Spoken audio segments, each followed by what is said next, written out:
Já falamos aqui do Rodrigo Maia, então é a vez de Gleisi Hoffmann. A presidente do PT vai reunir os líderes da sigla no Congresso, a cúpula da Fundação Perseu Abramo e a do Instituto Lula no dia 14 de janeiro, para começar a discutir a linha de atuação diante do governo de Bolsonaro. Oposição é oposição, avisou ao jornal Folha de São Paulo. Enquanto isso, Gleisi segue pedindo mais socialismo na contramão do que disse o presidente no seu discurso de posse. Aspas, todo governo que não tem projeto precisa de um inimigo a ser combatido. Nós somos o do Bolsonaro, mas não temos medo e vamos enfrentá-lo. Temos 15 milhões na miséria, não universalizamos nem a educação básica. Onde está o socialismo? Fecho aspas. É muito legal ver a Gleisi reconhecer tudo isso, que é o legado do próprio governo petista. E ela faz uma declaração que se aplica perfeitamente ao PT, né, Denise? Todo governo que não tem projeto precisa de um inimigo a ser combatido.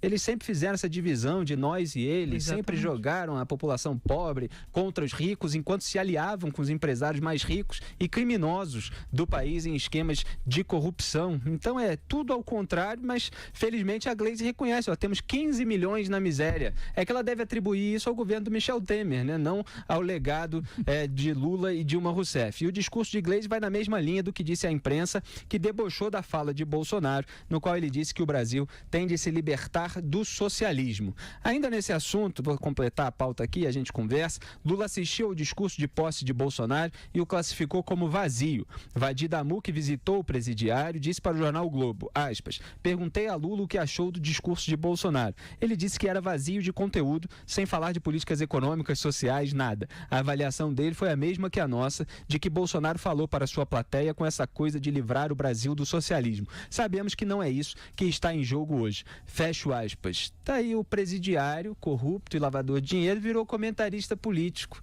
Agora é comentarista da retórica do Jair Bolsonaro. Que importa a opinião dele? Absolutamente nada. José Maria Trindade, eu começo essa rodada por você. Diga lá. Olha, esse discurso do presidente Jair Bolsonaro, os dois discursos, aparentemente, muito superficialmente, teria demonstrado ali alguma incoerência, mas não é não. Primeiro, os locais onde foram feitos os discursos.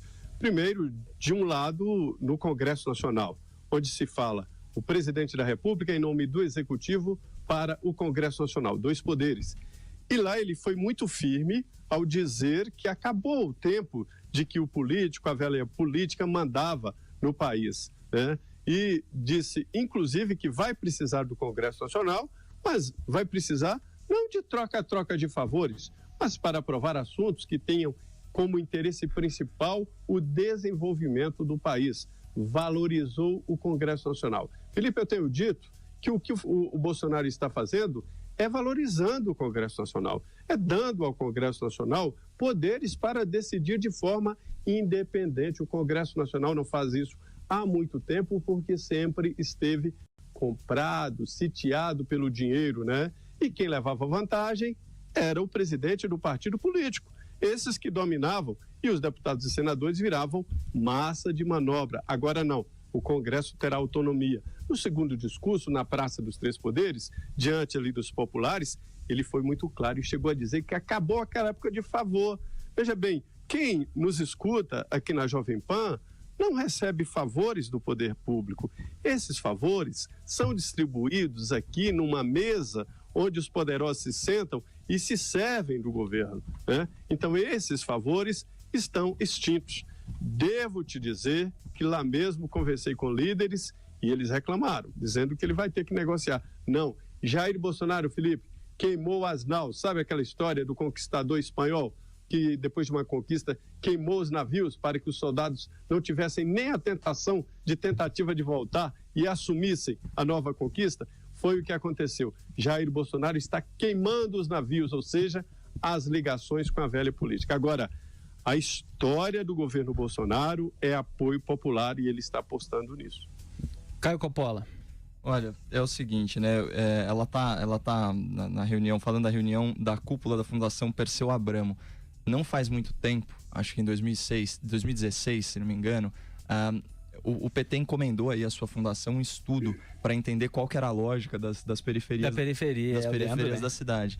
E para surpresa deles, não para nossa surpresa, óbvio, eles descobriram que havia princípios liberais né, na mentalidade, né, no inconsciente aí coletivo das periferias. Isso é a falência da velha narrativa de luta de classes, especialmente naquela máxima do PCO de que quem bate cartão não vota em patrão, contra burguês, vote 16, do PSTU, e por aí vai, né? Mesmo assim, né?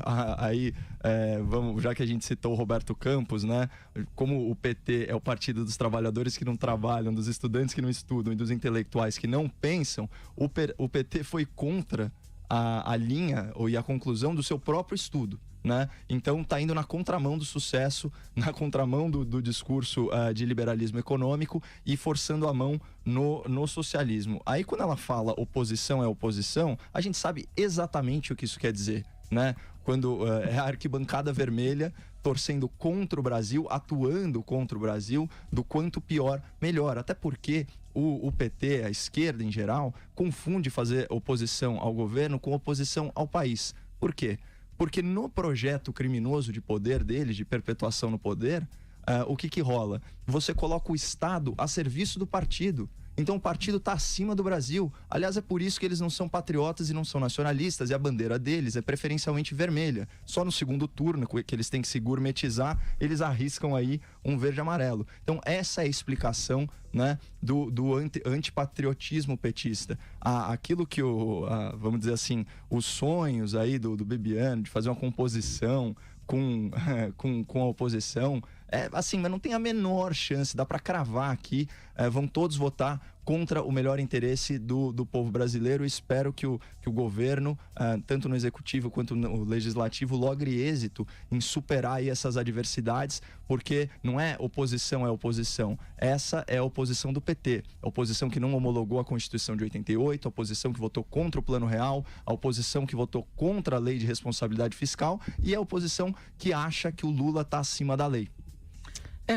E é importante colocar exatamente esses números que ela falou, 15 milhões na miséria, não universalizamos nem a educação básica, e o Brasil precisa disso, precisa reverter a miséria, precisa dar educação para todos os brasileiros com uma formação adequada, e quem faz oposição por oposição não pode não permitir que isso aconteça, que você tenha uma reestruturação, uma recuperação para valer da economia brasileira. Não dá para o Brasil ficar mais tropeçando, empurrando desafios aí com a barriga, convivendo com uma situação de muita precariedade da população. Já chega de Brasil ser uma promessa e não conseguir ser para valer uma potência econômica.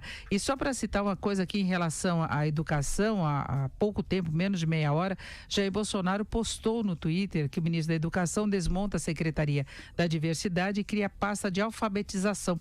Formar cidadãos preparados para o mercado de trabalho. O foco oposto de governos anteriores que propositalmente investiu na formação de mentes escravas das ideias de dominação socialista. Então, é uma fala que junta as duas coisas, a necessidade de você fortalecer mercado de trabalho e alfabetização, educação, formação no brasileiro.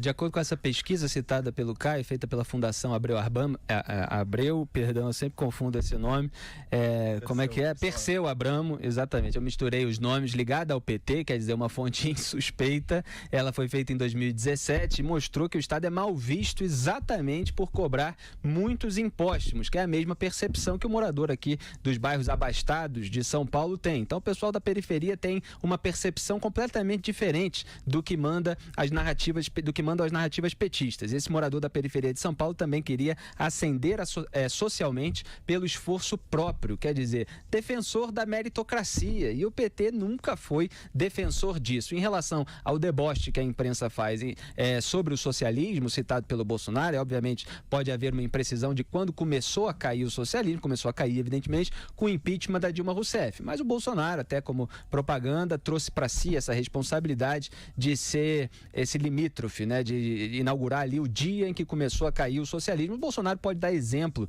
disso na prática, demitindo os apaniguados do petismo, das autarquias, das estatais, das universidades federais que possam ter lá, vários outros aí que estão infiltrados nos ministérios, nas reitorias. Enfim, eu fiz um comentário aqui na Jovem Pan durante a corrida eleitoral e que o Bolsonaro tinha a oportunidade de despetizar o país, e ele pode fazer isso, até porque vários desses apaniguados eram em comum com o MDB, que era aliado do PT. Então o governo do Michel Temer não se livrou de todos eles. O Bolsonaro, que está zelando pela meritocracia, escolhendo ministros muito mais pela qualidade técnica do que os governos anteriores, obviamente pode haver uma ressalva aqui e outra ali, ele tem aí muito espaço a dar adiante nesse sentido. A gente vai para mais um intervalo.